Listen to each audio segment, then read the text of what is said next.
Esta es una de las estafas más sofisticadas que se han hecho, y es que este hombre estafó y robó miles de dólares a profesionales de Hollywood. Imagina que eres un director, actor o fotógrafo y que estás en medio de la competitiva industria cinematográfica y por ende quieres impulsar tu carrera. Un día te contacta un director o un ejecutivo de Hollywood proponiéndote un prestigioso y lucrativo proyecto que te cambiará la vida. Todo aparenta estar en orden, desde la persona que se comunica contigo hasta el entorno que rodea la situación. Pero después de viajar e invertir dinero y tiempo, la vida te da una bofetada en la cara, porque todo era una mentira.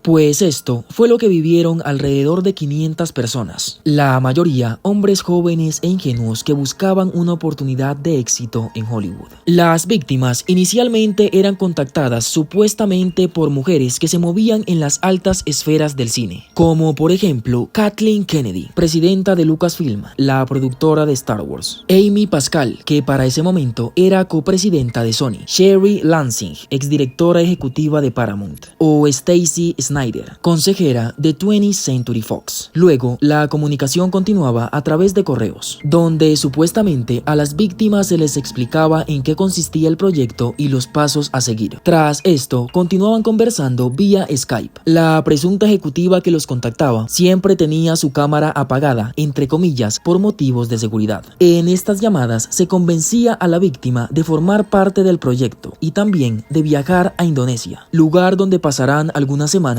haciendo trabajos como sacar fotos para una coleccionista de arte o buscando localizaciones para una nueva serie de Netflix. Todo esto era falso, claro, ya que quien en realidad estaba detrás de este engaño era un hombre indonesio llamado Hargobind Tail Ramani, también conocido como Harvey, quien vivía en Inglaterra y había estudiado en Estados Unidos. Este sujeto tenía un enorme talento para la imitación y los acentos, y suplantaba las identidades de mujeres influyentes para estafar. Harvey, además de convencerlos de viajar, los persuadía para que pagaran todos los gastos del viaje, y les decía que después se les reembolsarían, algo común en este mundo. La dinámica de la estafa consistía en hacer pagar a las víctimas por todo aquello que necesitaban para prepararse, como por ejemplo capacitaciones, clases o cursos bastante costosos. Además, para aquellos que viajaban a Yakarta, Indonesia, el objetivo era darles un recorrido por varios destinos turísticos y culturales. Quien los llevaba era un conductor que hablaba poco inglés, por ende tenían que pagar un traductor. Debido al intenso tráfico de Yakarta, las víctimas avanzaban muy poco y con frecuencia se cancelaban las reuniones y se cambiaban los horarios, por lo que todos los gastos los tenían que pagar, y ellos lo hacían con la esperanza de que se los devolvieran.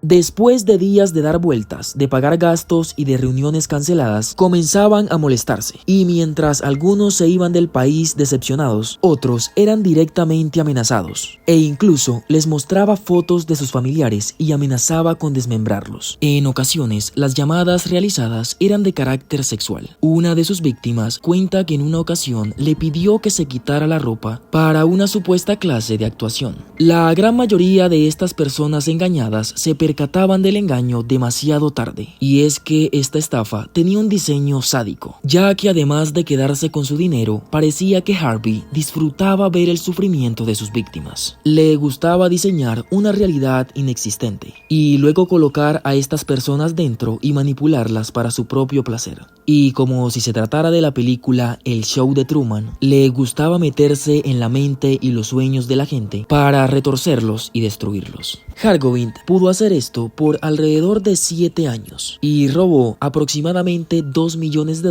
a unas 500 personas. Finalmente, el periodista Scott Johnson, en compañía de una investigadora llamada Nicole Kotsianas, se enteraron de la situación y se pusieron tras la pista de Harvey, a quien bautizaron como la reina del timo de Hollywood. Primero, descubrieron su pueblo natal y luego su ubicación en Manchester, Inglaterra, donde le detuvieron en noviembre del año 2020. Al detenerlo, descubrieron que además de esta estafa, Tail Ramani tenía un historial de delitos. Por ejemplo, ya había estado en prisión detención por llamar a la embajada de Estados Unidos en Indonesia con una amenaza de bomba. Además, tenía antecedentes por robo mientras estudiaba en California. También descubrieron que estaba empezando a desempeñarse como influencer gastronómico, cosa que no pudo seguir haciendo, ya que además de detenerlo, le cerraron las puertas en muchos establecimientos. Actualmente se enfrenta a 8 cargos federales, y aunque un juez británico ordenó su extradición a Estados Unidos, aún no se ha hecho y sigue intentando a través de sus abogados no ser extraditado. En sus palabras, no es justo que lo encierren, porque quizá sea el criminal más simpático que jamás hayamos conocido.